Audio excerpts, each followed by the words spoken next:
March is Colorectal Cancer Awareness Month.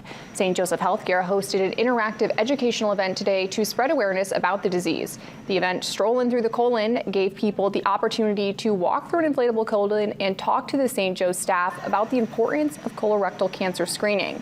Healthcare experts say 1 in 24 people will be diagnosed with colon cancer, and early detection is key.